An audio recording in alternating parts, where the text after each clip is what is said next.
رحم الله من قرأ الفاتحة.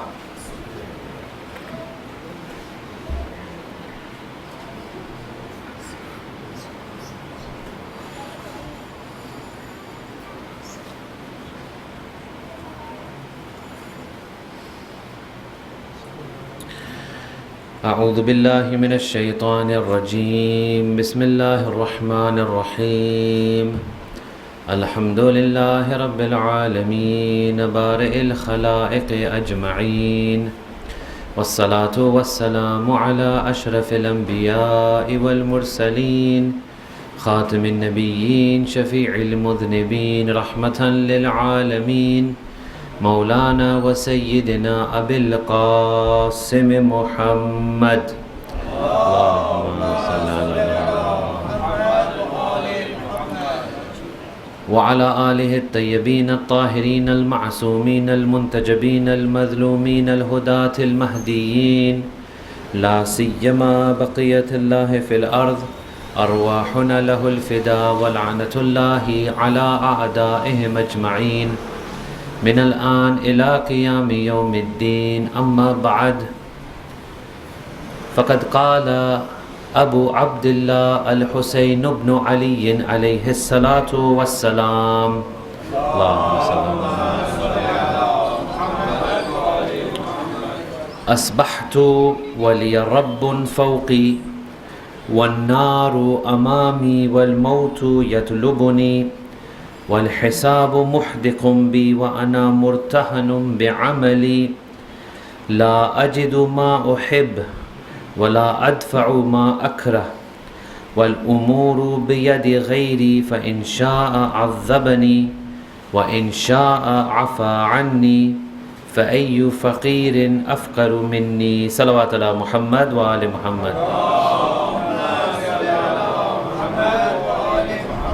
Respected elders, brothers, sisters, Assalamu alaikum wa rahmatullahi wa barakatuh. Tonight is our last lecture of this Ashra of Muharram. We have been trying to piece together different topics in one theme. The theme was how to connect our souls properly to this world and the life hereafter.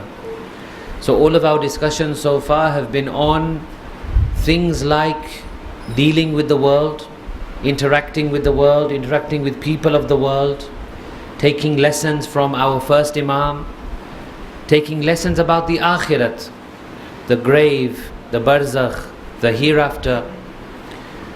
Then we discussed some of the social issues, we discussed some of the issues such as justice and fairness within society, with all of our different groupings within society, that these things have to come to an end. It is high time now that someone is brave enough to stand up and say, this is not right. Our groupings, our different groups that we have, sometimes on the issue of the Aza of Imam Husain, sometimes on the issue of Maraji, these are wrong. Really, it's pointless, and what it does is it splits us apart and it takes away our energy and our resources. So I've tried to spend a lot of time on this, trying to get through to some minds, inshallah, in the community, that this must come to an end. Someone has to be brave, stand up and maybe bring these different groups together. We also discussed yesterday the lifestyle of a mu'min, his daily routine, the kind of qualities he has during the day, his nighttime routine, how he converses with his Lord. And tonight we finish off our series with discussing the personality of the time.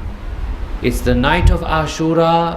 What better person to discuss in this last lecture as we head into the day of Ashura? None other than His greatness, His eminence, His majesty himself, Imam Husain alayhi salam.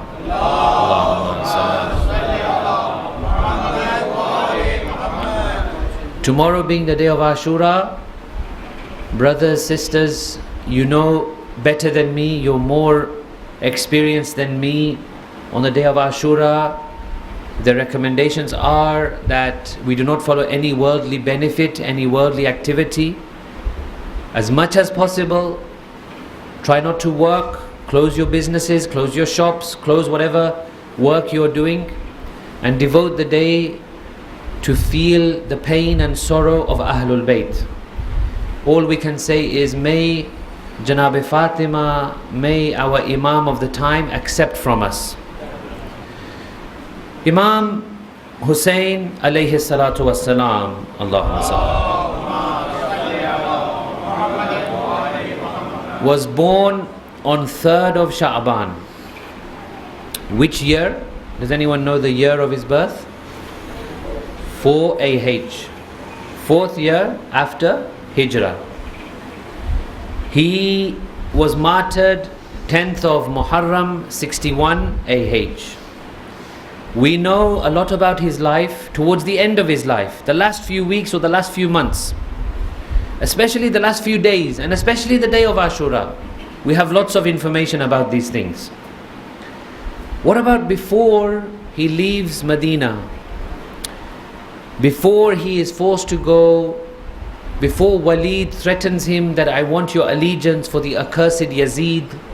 What about all the years before that? Here we know snippets of information. We don't know in depth much about the history of Imam Husain.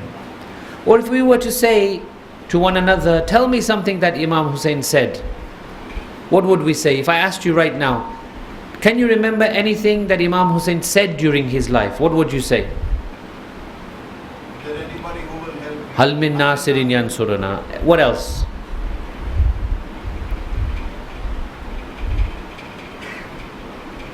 Also, like we will not do bay'ah. Mithli la yubayi'u mithla. We know these sayings, but these are all towards the end of his life. In lam yakudinu Muhammadin illa biqatli faya suyufu khudini. If the religion of my grandfather cannot be saved except by my blood being spilled, then O swords, come and take me. Hayhata minna dhilla. We will never bow down into humiliation. All of these wonderful sayings, and they are wonderful, wonderful, emotional and charging sayings, but these are all towards the end of his life. What about the previous years of his life? So in this lecture, what I want to do is to give you a few snippets of information regarding his life well before the event of Karbala, some of the things he has left for us, some of the sayings that he has given us, and you'll see that one cannot be without the other. We cannot have Karbala, we cannot have Imam Husain's spirit in Karbala without understanding properly his life before Karbala. The life before Karbala matches exactly the life after Karbala.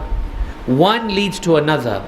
I would be very surprised if any of us, if we do not lead a godly life, and then a day comes like the day of Ashura where we are tested. A day comes when we have to stand and make a stance. I'd be very surprised if we have not led a godly life, that at that moment we would be able to do some of the things that Imam Husain did. I think it doesn't work like that. I think you need first a life of godliness, and then you can do the things that Imam Husain did. You need a life of perfection and worship and taqwa and God-fearing and thinking and reflection and deep spirituality, and then when the time comes and you're put in a position, then you can say, yes, I will take a stand like my Imam took. Otherwise, I think it's very hard. I don't think many people would be able to do that. So, his birth. His birth is the second birth in the household of Amirul Mu'mineen and Bibi Fatimatu Zahra salamullahi alayhima.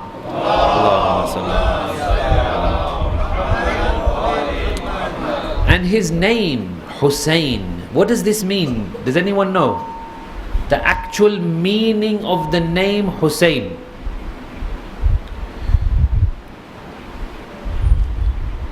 Interesting, isn't it? How many times have you said Ya Husain in your life? But we don't know what it means. Someone said something. Beauty, yeah, it does come from Husn. Look at this lovely naming convention of Ahlul Bayt. His elder brother was Imam Hassan. Hassan, The word Hasan means beauty, something good.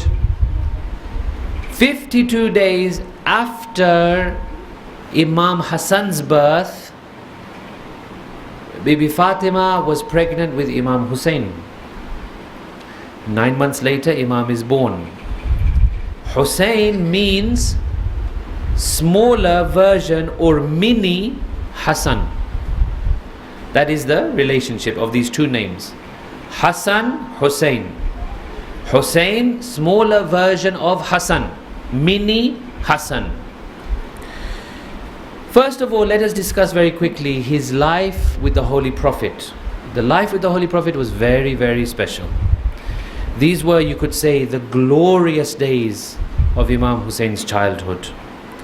Number one, he was so close to the Holy Prophet, him and Imam Hasan were so close to Rasulullah that they were not known as the grandchildren of Rasulullah. They were known as the sons of Rasulullah.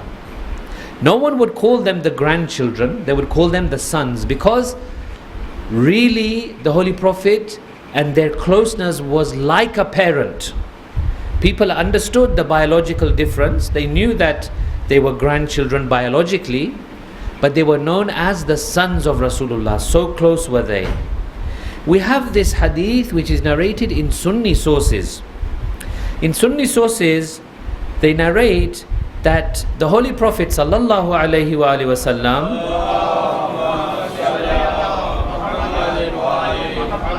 was carrying Imam Husain on his shoulders.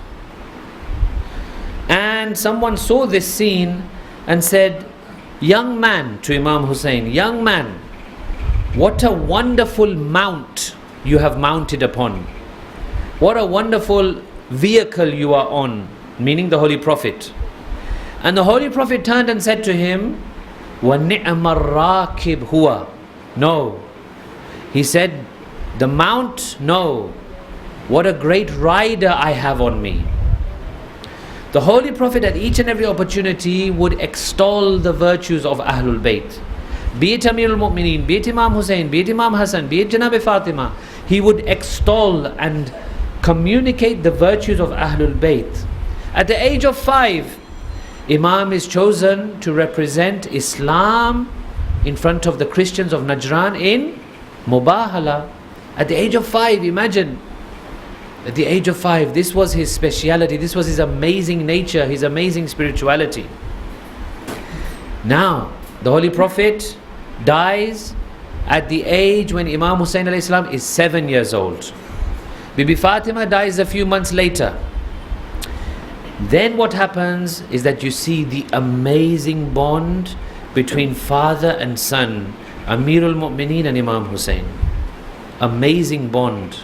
So much so that on the day after Ashura, when the Usara, the Asiran, the prisoners, the ladies, Imam Zainul Abidin and the other children were taken as captive, they were brought to the court of Ibn Ziyad in Kufa.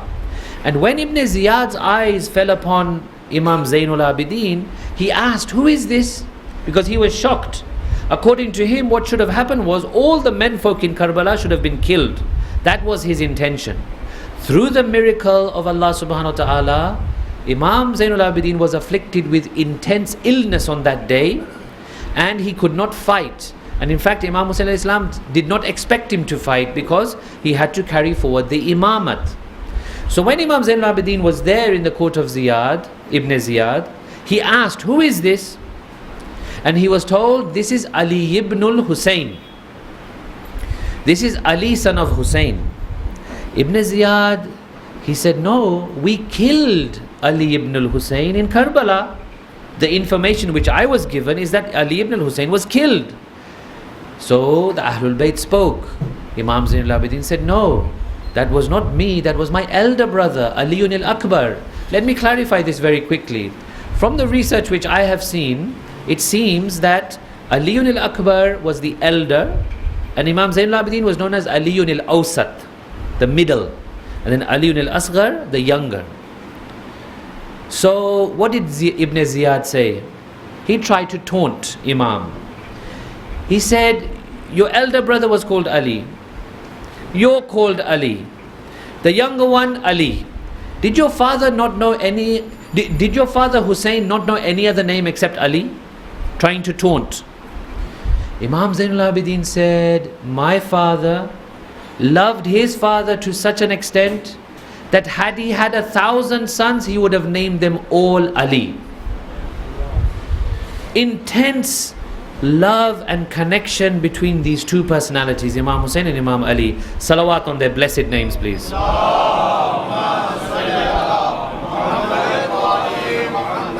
And not only Imam Husain, everything we are saying about Imam Husain alayhi salam is also applicable to Imam Hassan. A quick story from the lifetime of Imam Hassan. What a beautiful story this is. If ever you are feeling down, if ever you are feeling like the world is against you, please remember this story. Put it in your mind, record it as a mental note and recall this. Every time you feel things are going wrong for you, you remember this story, I guarantee you, you will snap out of it. What happened one day is that in Medina, a man comes to Medina who is not from Medina. And he sees a man under a tree. The man under the tree looks very poor. He goes and he says, I'm here, I'm new, I don't know anyone here. Can you help me? So the man under the tree says, yes, go ahead, what do you want? He said, can you share some food? I'm very hungry. The man said, I can, but you won't like what I'm eating. He said, no, I'm so hungry, I will have anything, honestly, I'm really sorry to trouble you, but share with me. So the man said, if you are sure, I will share with you, but I'm telling you again, you will not like what I'm eating, you may find it difficult. He said, no, I'm tired, share with me. So they sat together. The man under the tree brought out a bag. The bag contained bread, but not any ordinary kind of bread. Bread which was hard, bread which was very, very coarse and difficult to eat. He said, Bismillah. So the guest to Medina, he ate one, and he said, I can't even chew this. This is not even giving me any pleasure. How can you eat this? He said, I did tell you. But he said, do one thing. Don't worry. Go to such and such place, and he gave him directions. He said, go to such and such place. My son lives there. He has an open door policy. People from throughout Medina come there and they eat there. And there's lots of food and you can eat to your fill. So go there. This is a very noble man. He didn't say my son, he said this is a very noble man. So the man said okay. So he went, he followed the directions, he got to the house. He was brought in, he was told, sit, please eat as much as you want. So the man said okay. He took his plate or whatever it was at the time, and he would do this. He would take one morsel and he would eat. And he would take another morsel and he would put it on the side. And he would take one morsel and eat, and take another one and put it on the side. When the host saw this, he said, what are you doing? You don't need to worry. If you want a takeaway, if you want to take some away with you, we will give you that. You don't need to worry about that. Eat properly, you are our guest. He said, no, it's not that I want to take away. There's a very poor man under the tree not far from here. Let me take some for him and feed him. After I've eaten, I'll give it to him as well. Then he was asked, can you describe this man? He said he looked like this, his clothes were like this, he had a bag of bread which was difficult to eat. I could hardly chew. So the person whose house he was in, he said, don't worry, we know that man. He is my father. I'm Hassan ibn Ali, he is Ali. You are a guest in my house. That is my father, that is what he does. The man could not believe that his own son is serving nice, good food to as many people as he wants. But look at the lifestyle of Amir al-Mu'mineen. Imam Hassan alayhi salam began to cry. He said, this is the kind of father I have. What an amazing father. So Imam Hassan, Imam Husain, Amir al-Mu'mineen, very, very close bond, amazing bond with one another. Now, in the spirituality of Abu Abdullah, let us look at a couple of interesting anecdotes from his life, again with salawat ala Muhammad wa ali Muhammad.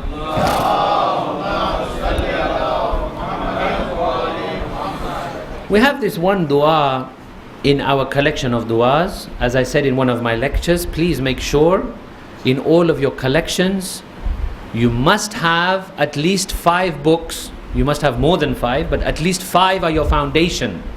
Number 1, Holy Quran. Number 2, Nahjul Balagha.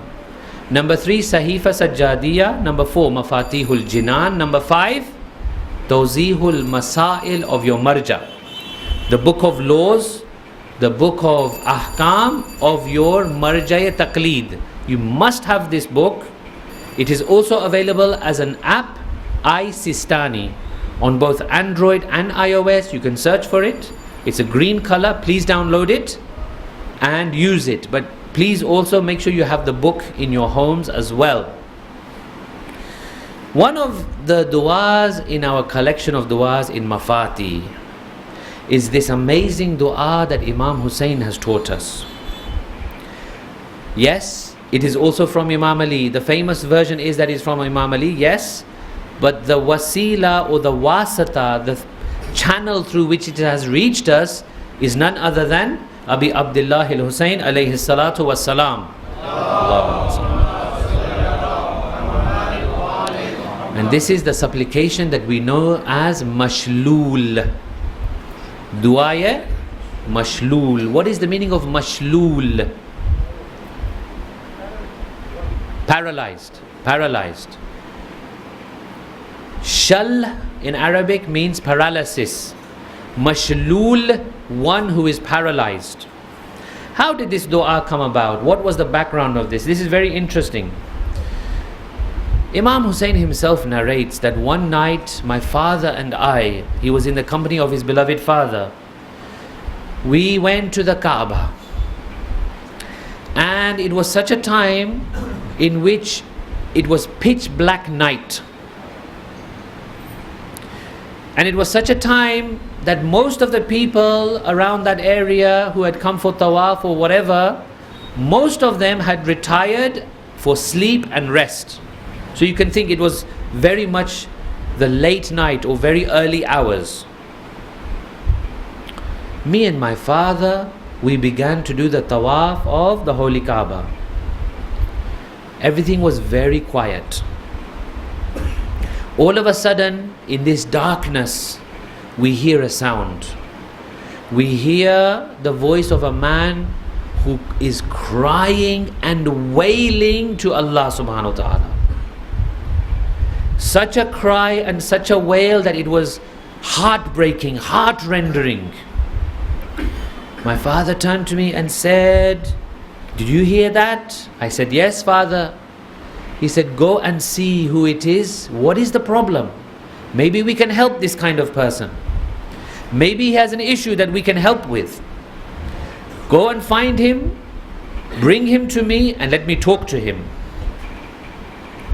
Imam Husain says, on that dark night, I searched around the Holy Kaaba and I found this man who was making these cries and wails between the holiest place, Rukn and Maqam. Rukn is where Hajar Aswad is, the black stone. Maqam is where Maqam Ibrahim is. It used to be in a different place before, but let's not go there for the moment. It used to be closer to the Kaaba. In that area, there was a man. That area is known as a very holy place where du'as are accepted, istighfar is accepted. So he was in the best place crying to Allah. Imam says, I found him between Rukn and Maqam in the state of prayer, in the state of namaz. After finishing, I said to him, Salam. I told him, my father, the commander of the faithful, is calling you. He finished whatever he was doing. I took him to my father. My father saw him and we were surprised because what we saw in front of us was a young man with a very handsome face and very clean clothes. So my father asked, who are you? He replied, I'm from such and such tribe. My father said, how is your state? Why do we hear you cry with such pain and anguish? He said, Ya Amir al-Mu'mineen, those of you who have your parents, mashallah, this is a blessing for you. Please listen to this carefully. Some of us, we don't have our parents with us, but those of you who have, please listen to this. Ya Amir al-Mu'mineen, I am stricken by the punishment of disobeying my father. His curse upon me has ruined my life. It has taken away my well-being and my health. Amir al-Mu'mineen said, tell me more. Give me the details. He said, I was a young person and I acted as if I was a free person without any restrictions. You see, when a person feels no restrictions or doesn't like restrictions, and this is very human. As human beings, we don't like to be told you can't do this and you can't do that. As a human being, we generally like to be left free. And freedom is a wonderful thing, but what we say in Islam is that you can be free from every single thing in the universe except from the authority of Allah subhanahu wa ta'ala. We don't submit to any kind of government. We don't submit to any kind of false authority. Those things are not authority for us. Yes, of course, we live in society, we abide by laws, but our ultimate authority is Allah subhanahu wa ta'ala. I had a lot of freedom. This led to me getting involved in some sins. I had no fear of God. I had an elderly father who was very kind to me. However, he advised me and guided me all the time, and I did not listen to him. Every time he tried to advise me, I would offend him and hurt him. Sometimes I would even swear at him, and sometimes I would even strike him. On one occasion, there was some money. I wanted that money for myself. My plan was I will go secretly and retrieve it and spend it. He said, no, you are not allowed. I snatched it from him. He tried to take it back. I took his arm and twisted it, and I pushed him and he fell to the floor. He tried to stand up, but he was so shocked and traumatized that again he fell back down. I took the money and left. As I was leaving to go and spend this money, I heard him invoke Allah and he sent a curse upon me. When a parent curses any offspring, only Allah can help. Those du'as from the broken heart of a parent, you have to seek refuge from that. Inshallah, you're never in a situation like this, but if you are, believe me, you need to take note of this incident and story. Salawat ala Muhammad wa ali Muhammad. As I left, I heard him invoke Allah against me, and he was saying, "Oh Allah, just as I had twisted his arm, Allah should damage my arm." And he swore to Allah that he would go to the house of God and curse me there. I swear by Allah, he had not even finished completing his sentence upon me, but I was immediately afflicted and my health had suffered. Now what happened? The next day the father fasted and he prayed and he recited a special dua and he set off for the house of Allah in Makkah. I followed him because now he's worried. Now he's worried. He's feeling already there's a damage in my body, there's an affliction in my body, my health is bad. So he's observing his father, he's asking his father for forgiveness. He's not sure what is his father going to do. So he starts to follow him. He says he fasted, he prayed, he set off for Makkah. I was watching him. He came all the way to Masjidul Haram. He performed the tawaf, he held the curtain of the Kaaba, and he invoked a curse upon me. And I swear by Allah, again, he had not completed his curse, but my health had suffered even more. At that moment, Imam Husain says, at that moment, this man who is telling us this story, he lifted his top. And what we saw was that one part of his body, one side of his body was paralyzed. Hence, mashlul. The youth whose body was afflicted with paralysis. If you open any of the mafatis, you might even see this old name. In Farsi, generally, they don't translate. They just put it as du'a mashlul. But in Arabic they actually put the translation, the youth that was afflicted by paralysis. He lifted up his top, he showed us. Now, what happened next? After this, I was extremely regretful. I went to my father. I asked him for forgiveness, but he did not agree. Should you forgive people or not? In general, yes. But no one can force. You don't have to forgive. When someone is very aggrieved, they may not forgive. Then you'll have to bear the burden. If you are the guilty party, you'll have to bear the burden. It's better to forgive, but it's a choice. He did not agree. For 3 years I lived like this. In the 3rd year, near the time of Hajj, now you can imagine in 3 years, every so often he's telling his father, forgive me, forgive me, forgive me, I'm sorry, I made a mistake. In the 3rd year, I said to him near the time of Hajj, I said, let us go together, father. Let us go for Hajj together to the house of Allah. And in the same place where you held the curtain and you cursed me, I want you to cry there and pray for me positively instead.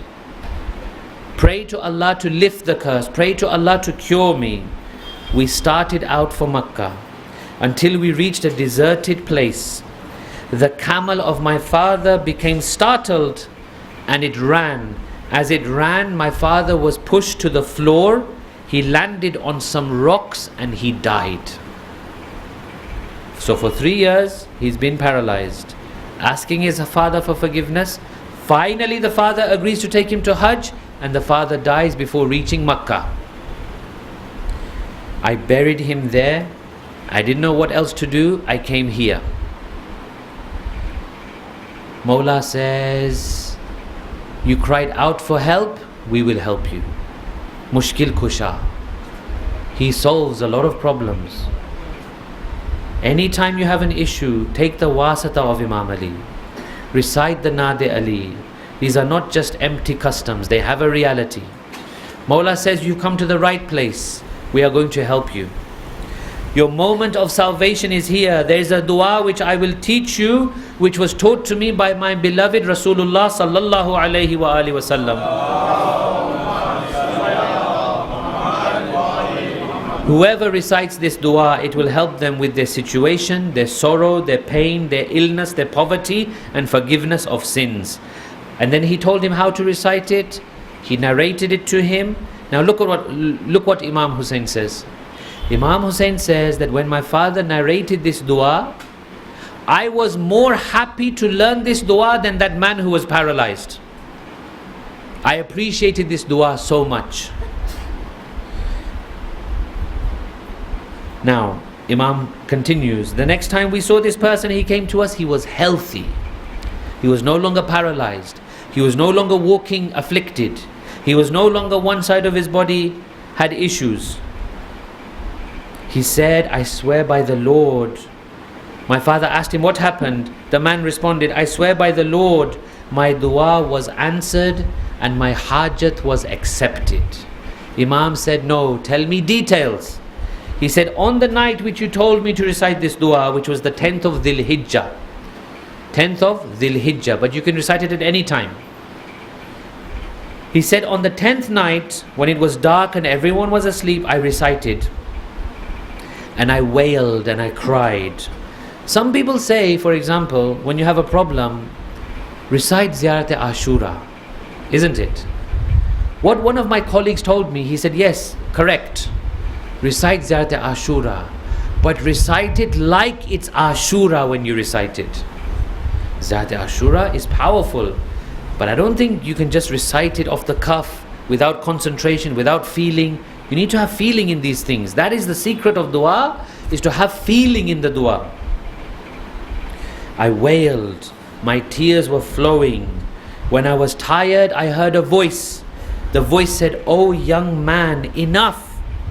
You have called Allah by His Ism A'azam. Your dua has been answered." I slept, and in my dream I saw Rasulullah sallallahu alayhi wa alihi. In my dream he came to me, he put his blessed hand upon my body and said, due to the Ism A'zam that you have recited, be in good health and may your life proceed happily. I woke up and I saw that I was now cured. Where does this come from? From Abu Abdullah. He's the wasita of this dua. He's the narrator. He's the one that facilitated it. He's the one that reports it. The words from Rasulullah to Imam Ali, to Imam Husain, who makes them reach us. And our ulama also need a lot of credit for going into history and finding these wonderful things, for traveling to all parts of the earth to get these small snippets that we have today in the form of du'as. Salawat ala Muhammad wa ali Muhammad.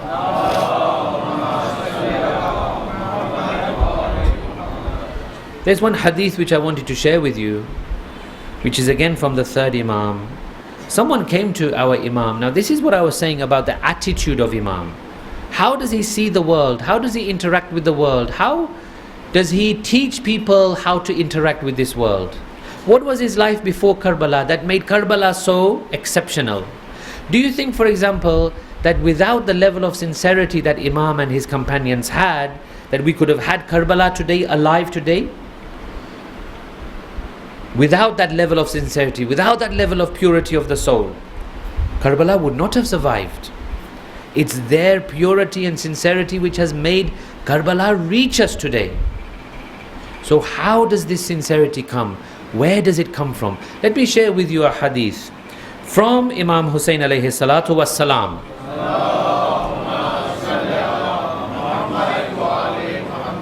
A man came to him and said, I am a sinner.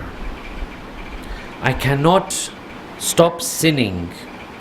Is there anything you can share with me that I can remember and recall at the time of sin for me to stop sinning and for me to take away the whisperings of shaitan? Guess what Imam Husain said? Imam Husain said, keep sinning, but do 5 things. No problem. Keep sinning, no worries. But make sure you do 5 things. If you can do any one of these 5, keep sinning.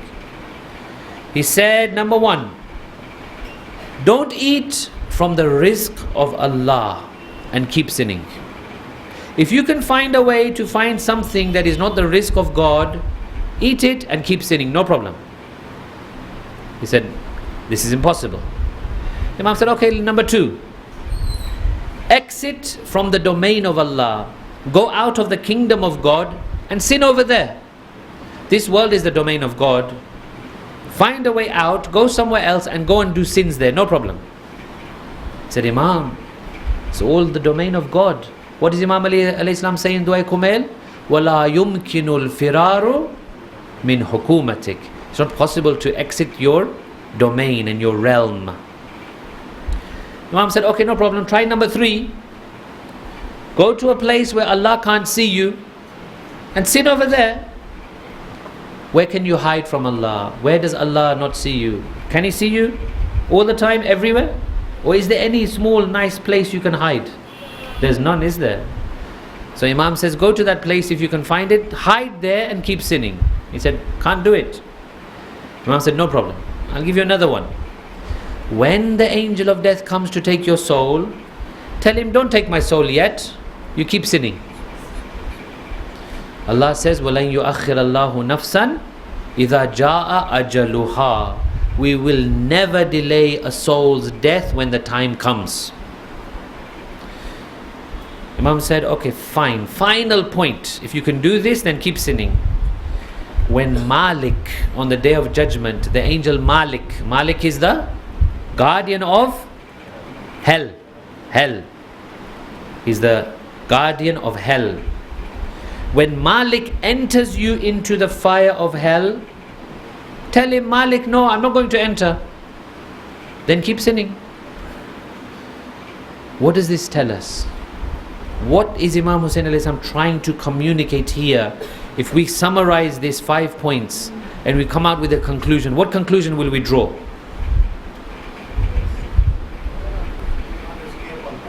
can never escape Allah. You owe Allah a lot because all the time you are consuming His rizq. He is everywhere. He is all powerful. He has a system of death and life. He has a hereafter. If someone bears these few points in mind, we would not have the courage to sin. So in other words, what Imam is doing is making a mindset for us. He's making an attitude for us. He's telling us, bring these things into your own minds. Recall them. I'm about to do a sin. I have to ask myself, who is providing me with every breath I take, every morsel I eat, every blessing I have? Shall I sin against Him? Who is watching me at all times? Should I sin against Him? Who will take my soul at the end of the day? It's by His order. Should I sin against Him? Keep reminding yourselves of these things. These are very powerful. Salawat ala Muhammad wa ali Muhammad.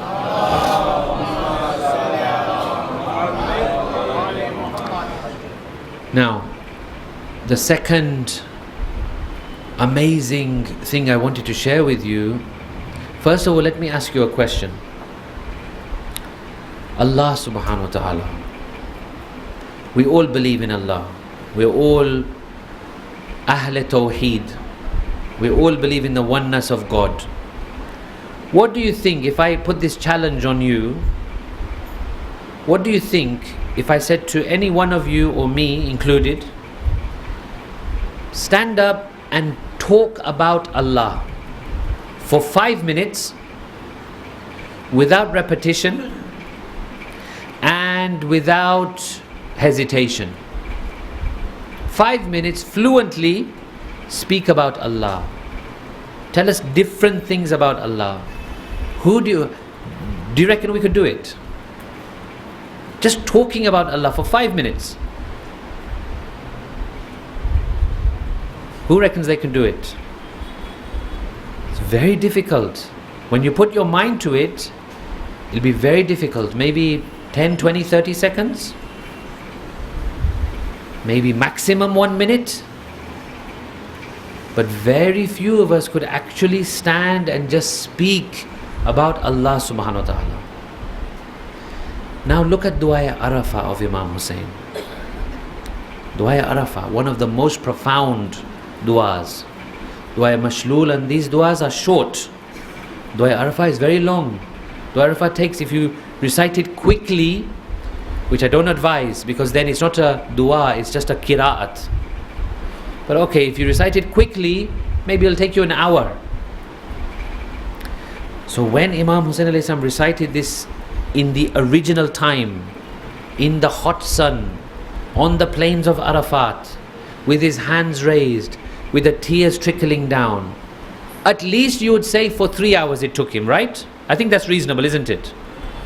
So for 3 hours continuous non-stop, Imam Husain just spoke about Allah. He just spoke about Allah. Me and you are struggling for 5 minutes. This is a man, he just impromptu, from the heart, in that condition, with all the emotion and all the things going on around him, managed to speak for hours, I would say 3, maybe more, about Allah subhanahu wa ta'ala. Now let me tell you a quick thing about this Dua Arafah. This is now not from history, this is from much more recent events. Salawat ala Muhammad wa ali Muhammad.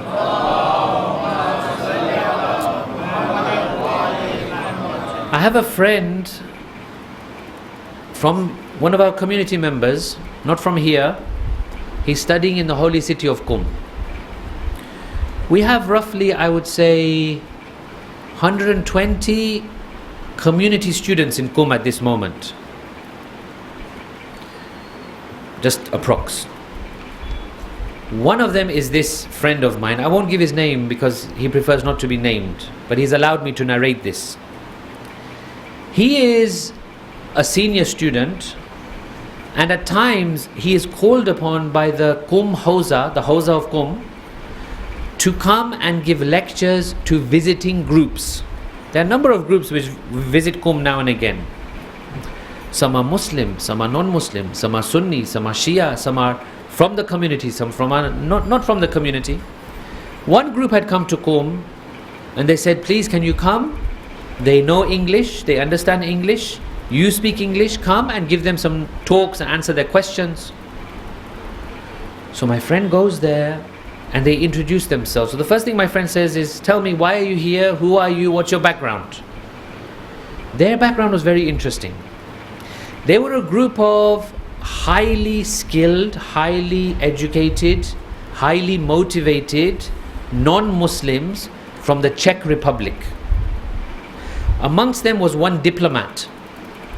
The rest were very much, high level. They were graduates, they had been to university, they'd studied all sorts of things.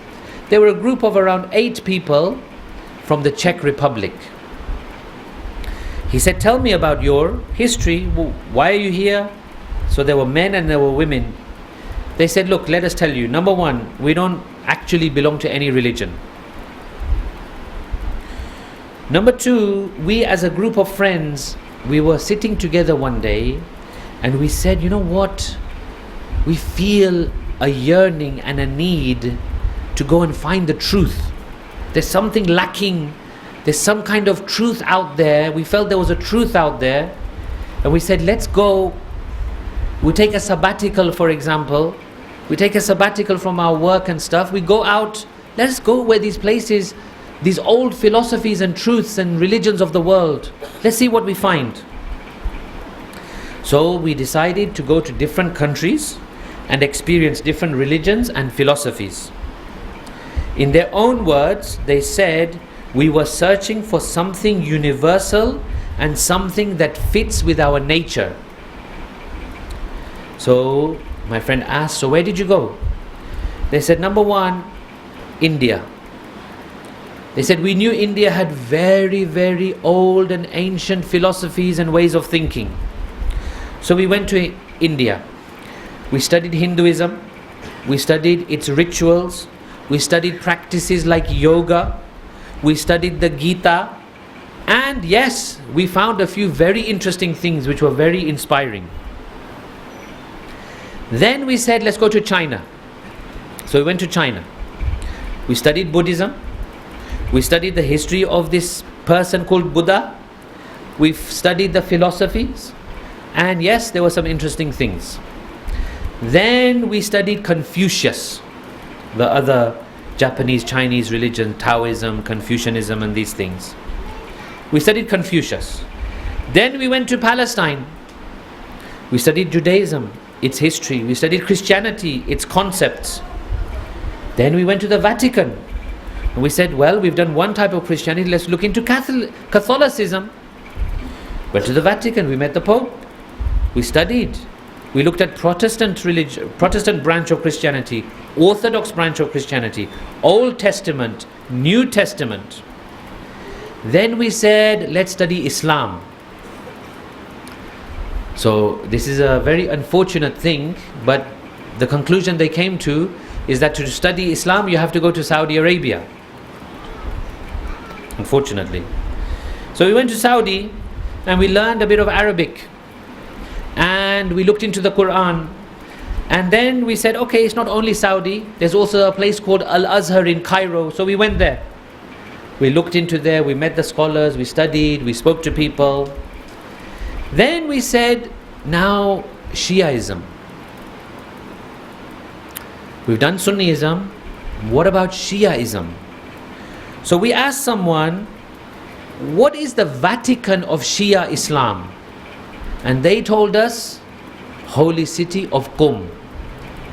You want grounded, founded, authoritative information of Shiaism? Holy city of Qom. So we applied through this institute, we were accepted, we came here, and now we are here and we are in front of you and we are at your disposal. What are you going to teach us? Now imagine my friend. He was thinking, okay, I'll come, there'll be some people there, I'll give them the usual, ideological arguments about proof of God, Burhan Siddiqeen and all these things. But then I said, no, these are not like just normal people. These They must have heard this again and again. So I can't just give them the normal kind of idiomatic, ideological kind of discussion. So he said to them, do you know a little bit of Arabic? They said, yes, we understand Arabic. So he said, in my pocket I had a dua book. Because I go to Hajj regularly, I had a dua book which I keep from Hajj. And what he does is that every Hajj time, he reads this dua book, especially Dua Arafah. And he's constantly underlining and highlighting certain passages. So he said, what I did was, I said, okay, let me share with you something. And he said, I started to read these few passages of Dua Arafah. Now my friend, he's a godly person, so he himself became lost in the Dua of Arafah. He started to recite and recite and recite. And he said a little bit of time had gone by, and all of a sudden I became aware that these people, some of them were crying, some of them were weeping, some of them had their heads down, some of them were seriously affected by this. So I stopped and I said, is everything okay? Are you guys all right? And I looked at the leader of their group, who was the diplomat. I said, is everything okay?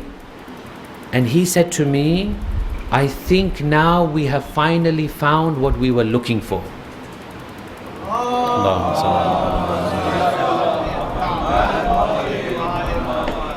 So my friend said, how? What do you mean? He said, like we said, we were looking for something universal, something limitless, something like a fundamental universal truth that would touch our heart, that is not religious in itself, but something that can relate to each and every human being. They said, can we have this dua? He said, I only have one copy, but you can go to such and such place. And he directed them to a bookshop in Qum, Ansarian. Many of you must have been. He directed them to Ansarian, and he said, you can purchase it there. So they said, okay. Now the next day he was due to have a second session with them. That evening he happened to pass by Ansarian himself. So he said to himself, well, let me just go in there, I might as well buy some copies for them and give it to them. So he went there and he said, can I have 8 copies or 10 copies or whatever it was of Dua Arafah? So the guy in Ansarian said, that's strange, why do you want this many copies? He said, oh, there's a group that came and I'm teaching them, so this will come in handy. So the shopkeeper said, were there 8 of them? He said, yes. One was an ambassador or a diplomat? He said, yes. They were wearing this kind of clothes and this kind of jacket and this kind of attire? He said, yes. He said, they've just been and they've bought them. And what they said is, we are going to get this translated into our language. This is Imam Husain. This is Abu Abdullah. This is the effect of Abu Abdullah. Let us not be ignorant of these things. Azadari, Alhamdulillah, may Allah accept our azadari. But there's a lot of work to do, brothers and sisters. There's a lot that we have not shared with the world regarding Imam Husain. There is a lot that the world needs to know about Imam Husain. There is a lot that we need to know about Imam Husain. When is the last time me and you picked up Dua Arafah? When did we last recite it? We need to know, we need to spend time, we need to think. People are finding truth in what Imam Husain is saying.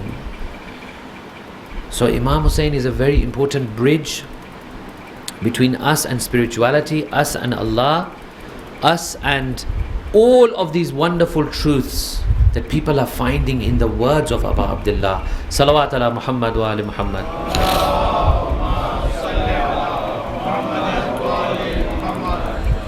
Tonight being the night of Ashura, our thoughts and our hearts turn towards the army of Abu Abdullah. The water is not available. There is no food in the camp of Imam Husain. The children are restless. The children are crying. The adults are perturbed. This is the day in which, according to history, the accursed Shimr arrives into Karbala. When Shimr arrives, he brings a letter from Ibn Ziyad from Kufa addressed to Umar ibn Sa'd. Ibn Ziyad says, I hear you have Husain surrounded in Karbala, and I understand he has not given bay'at, and I understand he is still alive. Either you extract bay'at from him, or you start the war. If you fail to do either of these, then Shimr will replace you as the commander. Umar Sa'd decides to send a small force to Imam Husain.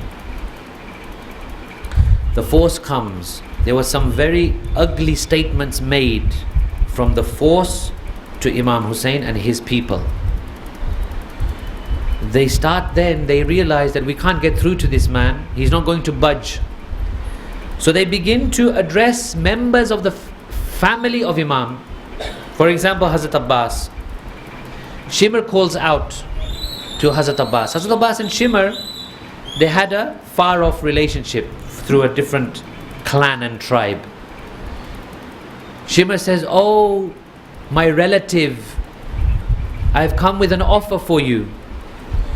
The offer is, you leave Abu Abdullah, you come over to our side, we will protect you. You are safe, nothing will happen. Hazrat Abbas was offended. Hazrat Abbas was angry. He says, how dare you offer me safety and you tell me to leave my Mawla? It's never going to happen. He draws a line in the sand. He said, you've come this far, but I dare you to cross this line. You cross this line and we will finish you. Imam says to Abbas, ask them for one thing. What? Tell them, give us one more night. Why? Inni uhibbus salat. Because I love namaz. I want to spend one more night in prayer to my Lord. Wa tilawatal Quran. And I love to pray the verses of God's book. Tell them to give us one night. I will pray and I will recite from the Quran. The events of that night are many. You know them. I will go through them very quickly. Imam, first of all, relieves everyone of their obligation. He says, I remove my bay'at from you. You don't have to stay with me anymore. You won't be punished. You're free to go. No one moved. No one left. Imam says, if you're scared that people will blame you for leaving me, then you can say that you saved some of my family members. And he took some of the hands of his family and put it into the hands of the companions, and he said, take them and tell people, look, I saved his son, I saved his brother, I saved his nephew. You won't be blamed. No one moved. Instead, what you'll find is that the companions of Abu Abdullah were a different category altogether. People like Muslim ibn Awsaja. He says, Imam, you are offering us to leave? Wallahi law alimtu anni uqtal thumma uhyi. I swear by Allah, if you were to tell me that I will be killed and I will be brought to life and I will be burned to death and I will be torn to pieces, and this will happen to me not once but 70 times, I still will not leave your side. We are with you no matter what. Hazrat Abbas is encouraging people. The companions are encouraged. Habib ibn Madahir is encouraged. Muslim ibn Awsaja is encouraged. Imam then tells them that now you follow me. Come into the plain of Karbala. They say, Imam, why? Imam says, let me show you where each of you will be martyred tomorrow. He shows Habib. He says, Habib, you are here. Muslim, you will be here. Aliyun al-Akbar, you will be here. Qasim, your end will be here. They said, Imam, what about you? He said, come, let me show you. When they reach the place of Imam's shahadat, they see the area is clean. Someone seems to have cleaned this place. They say, Imam, our area were all normal, but your area, look, there's no stones or anything, it's clean. Who has cleaned this? He says, this is my mother. She came and she cleaned this place. Imam speaks to everyone about their own martyrdom. He tells everyone, this is your place in Jannah, this is your place in heaven, this is your place in paradise. Imam, on the day of Ashura, after he's shown everyone their places, the next day on Ashura, one by one, each and every companion, each and every member of Ahlul Bayt has bid farewell to Abu Abdullah. He has bid farewell to Habib. He has bid farewell to Aun. He has bid farewell to Muhammad. Janab Qasim has not returned. Aliyun al-Akbar has not returned. His hope and his standard bearer, Alamdar of the Lashkar of Husain, Abbas has not returned. Husain, Mazlum Husain, stands on the day of Ashura alone, and he raises a cry. He says, Hal min nasirin yansuruna. Is there anyone that can hear me, who can come to help us?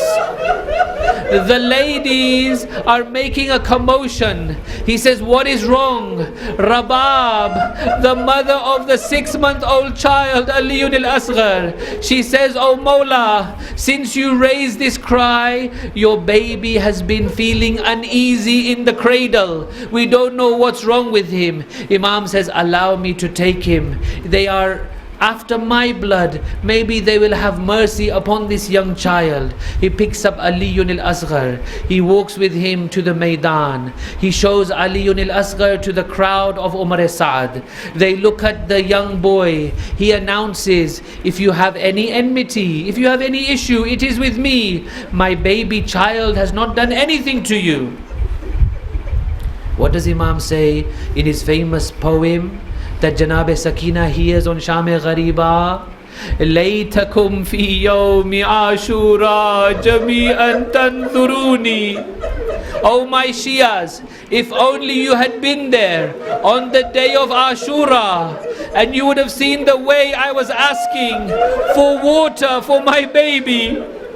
كيف أستسقي لطفل فأبوا أن يرحموني. But they refused to give me any mercy. The army of Umar Sa'ad becomes affected. Some of them are fathers. They are saying, this is not right, this is unfair. Some of them are crying over the sight of Ali Asghar.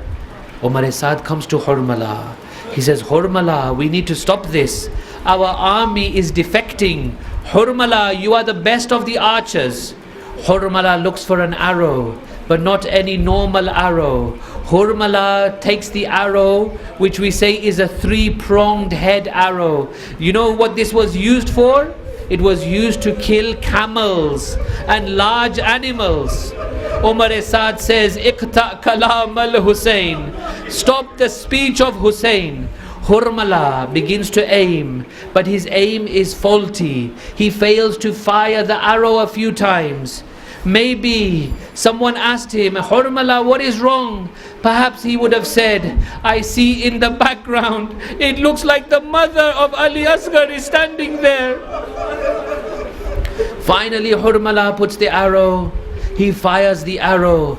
The history says that when the arrow strikes Ali Asghar's throat, it is not any ordinary strike. The narrators, the historians write that the young baby in the arms of Husain was slaughtered min al-udhuni ila al-udhun, from one ear to the other ear. The throat of Ali al-Asghar is pierced. The arrow hits the arm of Imam. Imam is stood speechless. Imam is stood shocked. He looks down. He looks up. Where does he put the blood of Ali al-Asghar? He takes the blood of his baby in his hands. He rubs it on his beard. He says, Oh Allah, you are witness. I will meet my grandfather like this.